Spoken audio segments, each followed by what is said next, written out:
Hi friends, welcome to serials கொண்டாட்டம். நம்ம கயல் சீரியலில் இப்போ என்ன இன்ட்ரெஸ்டிங்காக போயிட்டுருக்கு அப்படிங்கிறத பார்த்தீங்கன்னா, நம்ம கயலோட அம்மாவை அந்த வில்லனில் ஒரு ஆள் வந்து குத்த போகிறாங்க. இதை வந்து நம்ம கயல் வந்து தடுக்க போகிறாங்க. தடுப்பாங்களா மாட்டாங்களா அப்படிங்கிறதே தெரியல. இந்த வீடியோ நீங்கள் ஃபுல்லாக பார்த்தீங்கன்னா உங்களுக்கு தெரிய வரும். ஸோ வீடியோவை ஃபுல்லாக பாருங்கள், அப்போ தான் ட்விஸ்ட்டை மிஸ் பண்ண மாட்டீங்க. இந்த வீடியோக்கு ஒரு லைக் கொடுத்துட்டு இன்னும் நம்மளை சப்ஸ்கிரைப் பண்ணாமல் இருந்தீங்கன்னா சப்ஸ்கிரைப் பண்ணிக்கோங்க. வாங்க வீடியோக்குள்ளே போயிடலாம். நம்ம கயலோட ஃபேமிலியவே சிவசங்கரி காலி பண்ண பார்க்குறாங்க. இந்த ஒரு சிச்சுவேஷன்ல அவங்க காலி பண்ண பார்த்து ரவுடிஸ் எல்லாரையும் கயலோட வீட்டுக்கு அனுப்பி வைக்கிறாங்க. கயல் இல்லாத சமயத்துல அவங்கள வீடு பூந்து பொருட்கள் எல்லாம் உடைச்சு போட்டு அங்க இருக்கிறவங்க எல்லாரையும் துன்பப்படுத்துறாங்க அந்த ரவுடிஸ் எல்லாருமே. இந்த ஒரு சமயத்துல ஆனந்தி ரொம்ப ஒரு காரியமா வீடியோவை எடுத்து சோஷியல் மீடியால அப்லோட் பண்ணிடுறாங்க. இந்த மாதிரி எங்க அக்காவை தப்பா பேசின அந்த சிவசங்கரையும் கௌதமும் சேர்ந்து எங்களோட வீட்டில் ரவுடிஸை அனுப்பி அராஜகம் பண்ணுறாங்க அப்படிங்கிற மாதிரி ஒரு வீடியோவை போஸ்ட் பண்ணிடுறாங்க. இப்போது கயலுக்கும் இதை பற்றி இன்ஃபார்ம் பண்ணதுக்கப்புறமா கயல் இந்த ஒரு விஷயத்தை தடுக்கிறதுக்காக வீட்டுக்கு வராங்க. ஆனால் வீட்டுக்கு வந்தால் அந்த வில்லன்ல ஒரு ஆள் நம்ம முரளியவும் அன்பையும் கதவை ரூமுக்குள்ளே தள்ளி கதவை அடைச்சிட்டாங்க. ஸோ அவங்க 2 பேர்னால ஒன்றுமே பண்ண முடியல. இப்போது கயலோட அம்மா ரொம்ப பதட்டத்தில் இப்படி நிற்கும்போது அவங்கள கத்தியால் குத்துறதுக்காக அந்த ஒரு வில்லன் வந்து முயற்சி பண்ணி கத்தியால் குத்த போகும்போது நம்ம கயல் வீட்டுக்குள்ளே என்ட்ராகிறாங்க. என்ட்ராகி இந்த ஒரு விஷயத்த பார்த்ததுக்கப்புறமா கயல் அந்த வில்லனோட கத்தியை பிடுங்கிறதுக்கு தடுக்கிறாங்க. கயலோட கை ஃபுல்லாக ரத்தமாயிருது. உடனே தடுத்த கயலுக்கு கை ஃபுல்லாக ரத்தமானதுக்கு அப்புறமா நம்ம சக்தி என்ன பண்ண தெரியாம அந்த ஒரு வில்லனை கீழே கடந்த ஒரு கல்லை தூக்கி அந்த வில்லனோட தலையிலே நச்சுன்னு போட்டுடுறாங்க.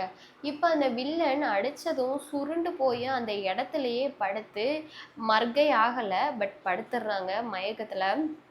உடனே அங்கே இருக்கிற வில்லன்கள் எல்லாரையும் சக்தியவும் நம்ம கயலையும் அடிக்கிறதுக்காக வர போலீஸ் வந்து கொஞ்ச நேரத்தில் அந்த வீட்டுக்கு வந்துடுறாங்க. எப்படி வந்தாங்க அப்படின்னு பார்த்தீங்கன்னா, அந்த வீட்டு பக்கத்தில் உள்ளவங்கெல்லாம் ஏதோ இந்த வீட்டில் ஒரு பிரச்சனை நடக்குது அப்படின்னு அந்த வீட்டை சுற்றி உள்ளவங்க பார்த்து போலீஸ்கிட்ட இன்ஃபார்ம் பண்ணிடுறாங்க. கொஞ்ச நேரத்தில் போலீஸ் வந்ததுக்கப்புறமா நம்ம கயல், சார் இவங்கெல்லாம் யாருனே தெரியல சார், எங்களை வந்து அடித்து துன்புறுத்துறாங்க, தயவு செஞ்சு இவங்கள அரெஸ்ட் பண்ணி கூட்டிகிட்டு போங்க அப்படின்னு சொன்னதுக்கப்புறமா போலீஸ் வந்து அவங்க எல்லாரையும் அரெஸ்ட் பண்ணி கூட்டிகிட்டு போயிடுறாங்க. இப்போ வீட்டில் ஒரு கலவரமே நடந்து முடிஞ்சிருக்கு. இந்த ஒரு சமயத்தில் சோஷியல் மீடியாலையும் ஆனந்தி அப்லோட் பண்ண வீடியோவும் இப்போ வைரல் ஆகிட்டுருக்கு. இப்போ எல்லாருமே தனித்தனியாக பேச ஆரம்பிக்கிறது என்ன அப்படின்னா, கயல் ரொம்ப நல்லவங்க, அவங்கள சோஷியல் மீடியாவில் தப்பாக போட்டு இப்படியெல்லாம் பேசியிருக்காங்க. கயல் நல்லவங்கனால தான் செவிலியர்கள் எல்லாருமே சேர்ந்து கயலுக்கு சப்போர்ட்டிவாக போராடினதை நாங்கள் எல்லாருமே பார்த்தோம். அதுவும் இல்லாமல் கயலோட வீட்டில் இப்படி ஒரு பிரச்சனையை பண்ணுறதுக்காக ரவுடிஸ் எல்லாருமே பிரச்சனை பண்ணி இப்படியெல்லாம் வந்து பண்ணிட்டாங்க. ஸோ அதனால் இந்த மாதிரியான கயலுக்கு ஆபத்து வர்ற விஷயங்கள் எல்லாத்துக்கான காரணமும் யாரோ கயலுக்கு சதி பண்ணி தான் இப்படியெல்லாம் பண்ணுறாங்க. கயல் ரொம்ப நல்ல பொண்ணு அப்படிங்கிற மாதிரி கயலுக்கு நிறையா ஓட்ஸ் வந்து வந்துட்டே இருக்குது சோஷியல் மீடியாவில். இப்போ சிவசங்கரிக்கும் கௌதமும் 2 பேரும் ஒன்று கூடுறாங்க. சிவசங்கரி கௌதமுக்கு கால் பண்ணி இப்படி இமிடியேட்டாக உங்களை பார்த்து நாங்கள் பேசணும், கொஞ்சம் வீட்டுக்கு வாங்க அப்படின்னு சொல்ல கௌதம் வந்து சிவசங்கரி வீட்டுக்கு போகிறாங்க. வீட்டுக்கு போனால் சிவசங்கரி கௌதம் கிட்ட, என்ன கௌதம் இங்கே என்ன நடந்துகிட்டு இருக்க, நம்ம அந்த கயலை நம்ம வச்சு செய்யலாம் அப்படின்னு நினைச்சோம்னா அந்த கயல் கொஞ்சம் கொஞ்சமா தப்பிச்சுக்கிட்டே இருக்காளே, கடவுள் இருக்கான்னு சொல்றது உண்மையா தான் இருக்குமோ அப்படிங்கிற மாதிரி பேச கௌதம், இல்லை மேடம் நீங்க இதெல்லாம் கண்டுக்கிறாதீங்க, இப்போ இப்படி ஒரு விஷயம் ட்ரெண்ட் ஆச்சுன்னா நம்ம இதுக்கு மேலேயோ ட்ரெண்ட் ஆகிற ஒரு விஷயத்த நம்ம ட்ரெண்ட் பண்ணி விட்டுட்டா சோஷியல் மீடியா பொறுத்தளவில் கூட ட்ரெண்ட் ஆகிற ஒரு விஷயத்தை தான் மக்கள் பார்ப்பாங்க. கொஞ்சமாக ட்ரெண்ட் ஆச்சுனாலும் அதை கன்சிடர் பண்ண மாட்டாங்க. அதுக்கு மேலே என்ன ட்ரெண்ட் ஆகுதோ அதான் பார்ப்பாங்க. ஸோ நான் ஒரு ஐடியா சொல்கிறேன் மேடம், நம்ம அதை மாதிரி அடுத்த ஒரு வீடியோவில் நம்ம பேசி பண்ணி விட்டுறலாம் அப்படிங்கிற மாதிரி சொல்ல, அப்போ தான் அந்த ஐடியா என்னன்னு சொல்லும் போது சவுண்டை மியூட் பண்ணிடுறாங்க. அட சீரியலில் இதுதாங்க எப்பயுமே நடக்கும், ஒரு ஐடியா இப்படி பண்ணலாம் அப்படின்னு சொல்ல வரும்போதே சவுண்டு அந்த இடத்துல அப்படியே மியூட் ஆகி ஒன்லி பேக்ரவுண்ட் மியூசிக் மட்டும்தான் ப்ளே ஆகும். இந்த ஒரு சிச்சுவேஷனில் நமக்கு என்ன ஐடியா பண்ணாங்க, அடுத்து என்ன மாதிரியான வீடியோ போஸ்ட் பண்ண போகிறாங்க அப்படின்னு தெரியல. ஆனால் ஆனந்தி போட்ட வீடியோ மட்டும் பயங்கரமாக கொடூரமாக போஸ்ட் ஆகி வைரலாக பரவிட்டு இருக்கு. ஸோ இந்த ஒரு எபிசோட்லேருந்து நம்ம தெரிஞ்சுக்க வேண்டிய விஷயம் என்ன அப்படின்னு பார்த்தீங்கன்னா, இப்போது ஒருத்தவங்களை நம்ம அழிக்கணும்னு நினைக்கிறது ஒரு பெரிய தப்பு. அதுலேயும் இந்த மாதிரி ஒரு பேர்ட் வேர்ட்ஸ்னால சிவசங்கரி எடுத்திருக்க இந்த முடிவு ரொம்ப பெரிய தப்புன்னு தான் சொல்லப்படுது. ஏன்னா வந்து இப்போது எவ்வளவோ வந்து உலகத்தில் நடந்துட்டுருக்கு, அதுவும் சோஷியல் மீடியாவான விஷயங்களை நம்ம முக்கியமாக நம்பக்கூடாது அப்படிங்கிறது தெரிய வருது. சோஷியல் மீடியாவில் ஒரு நல்ல விஷயம் இருக்கா, அது உங்கள் மனசுக்கு நல்லதா படுதா, தயவு செஞ்சு அதை நீங்கள் பிக் பண்ணிக்கோங்க. அது மாதிரி உங்கள் வாழ்க்கையில் நீங்கள் செயல்முறைப்படுத்துங்க. ஆனால் சோஷியல் மீடியாவில் வர தப்பான விஷயங்களை ஒரு நிமிஷம் யோசித்து பாருங்கள். இந்த விஷயம் நிஜமாவே உண்மையாக தான் இருக்குமா, இந்த விஷயம் ஏன் பொய்யா இருக்கக்கூடாது, ஏன் இந்த விஷயத்த பொய்யா ஒருத்தவங்க கிரியேட் பண்ணியிருக்கக்கூடாது, பொய்யா கிரியேட் பண்ணுறதுனால அவங்களுக்கு இந்த விஷயத்தில் என்ன லாபம், அப்படிங்கிற மாதிரிலாம் நீங்கள் எல்லாத்தையும் அலசி ஆராய வேண்டியது ரொம்பவே நம்ம முக்கியமான ஒரு விஷயமா இருக்குது. இப்போ சோஷியல் மீடியாவில் இருக்கிற மக்கள் நம்பினால கையிலோட வீட்டு பக்கத்தில் இருக்கிறவங்க எல்லாருமே கையில் தப்பாக தான் பேசுகிறாங்க. இதே நிலைமை நம்மளுக்கு வரும்போது, நம்ம வீட்டு பக்கத்தில் எல்லாரும் நம்மளை தப்பாக பேசும்போது நம்மளால் தலை நிமிர்ந்து நடக்க முடியுமா அப்படின்னு கேட்டிங்கன்னா நடக்க முடியாதான். ஆனால் இன்னொன்று என்ன யோசிக்கணும் அப்படின்னா, இந்த சோஷியல் மீடியாவில் ரீசெண்டாக கூட ஒரு நியூஸ் வந்து ரிலீஸ் ஆச்சு.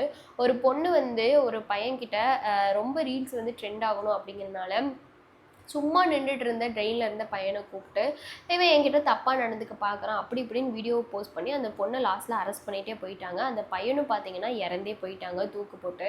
ஸோ இது வந்துட்டு ஒரு உண்மையான சம்பவம். இப்போ இதில் வந்து இப்படி தான் நடந்துட்டுருக்கு. சக்தியோட வீட்டில் சக்தியோட அண்ணனுக்கு நடந்ததும் இந்த ஒரு விஷயத்தை வச்சு தான் எடுத்திருப்பாங்களா என்னன்னு தெரியல.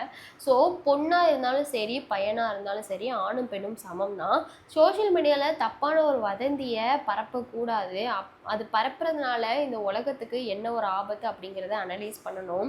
சோஷியல் மீடியாவில் பணம் வருது, காசு வருது, ட்ரெண்ட் ஆகுறோம் அப்படிங்கிறத தாண்டி நல்ல விஷயத்த மக்களுக்கு நம்ம கொண்டு போய் சேர்க்குறோமா, நல்ல விஷயத்தின் மூலமாக நம்ம மக்கள் கூட பேசுகிறோமா, இணைஞ்சிருக்கோமா, நல்ல ஒரு விஷயத்த மக்களுக்கு நம்ம சொல்லிக் கொடுக்குறோமா, நமக்கு தெரிஞ்ச பல விஷயங்களை நம்ம மக்களுக்கு சொல்லிக் கொடுக்குறோமா, அதை பற்றி மட்டும்தான் நம்ம சோஷியல் மீடியாவில் அந்த ஒரு விஷயத்துக்கு தான் ஃபோக்கஸ் பண்ணுமோ தவிர இந்த மாதிரி ட்ரெண்ட் ஆகுது, இதாகுது, அதாகுது, உங்களோட திறமைகளை நீங்கள் ஸ்பெசிஃபிக்காக நீங்கள் அந்த திறமைகளை நீங்கள் மித்தவங்க கிட்ட வெளிப்படுத்தலாம்.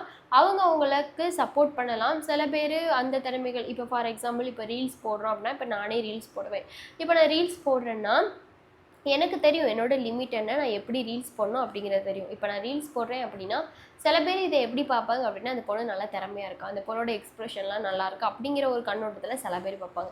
சில பேர் எப்படி பார்ப்பாங்க, பாரு இந்த வயசுலேயே இந்த பொண்ணு வந்து இந்த மாதிரி ரீல்ஸ் போடுது, இந்த வயசுலேயே இந்த பொண்ணு வந்து கண்ணடிக்குது, இந்த வயசுலேயே இந்த பொண்ணு வந்து இப்படி கொண்டட்டி பண்ணுது அப்படிங்கிற மாதிரி சில பேர் பார்ப்பாங்க. ஸோ பார்க்குற விதத்துலேயும் இருக்குது. ஆனால் இப்படி ஒரு ரீல்ஸ் போடுறதுல தப்பு இல்லை. ஆனால் வந்து இப்போ அடுத்தவங்களோட மனசை புண்படுத்துகிற மாதிரி, அடுத்தவங்களோட வாழ்க்கையோட உயிரில் விளையாடுற மாதிரியான ரீல்ஸுகளை தவிர்க்கவும் அப்படிங்கிறத நம்ம இந்த எபிசோட்லேருந்து நம்ம தெரிஞ்சுக்கலாம். ஸோ எனக்கு இந்த எபிசோட் வந்து புரிஞ்சது, தெரிஞ்சது, இது என் மனசுக்கு பட்டது, இது எல்லாத்தையும் தான் நான் வந்து எந்த ஒரு ப்ரிப்பரேஷனும் இல்லாமல் என் மைண்டில் இப்போ ஓடிட்டுருக்க விஷயத்தை தான் நான் வந்து ஷேர் பண்ணேன். நீங்களே சொல்லுங்கங்க, நான் சொல்கிறது எல்லாமே கரெக்டுன்னு உங்களுக்கு தோணுச்சுன்னா எஸ்ன்னு சொல்லுங்கள். சீரியல் மூவிஸ் பார்க்குறது முக்கியம் இல்லை, அதுலேருந்து என்ன கற்றுக்குறோங்கிறதா முக்கியம். ஸோ நெக்ஸ்ட் வீடியோவில் பார்க்கலாம். டடா.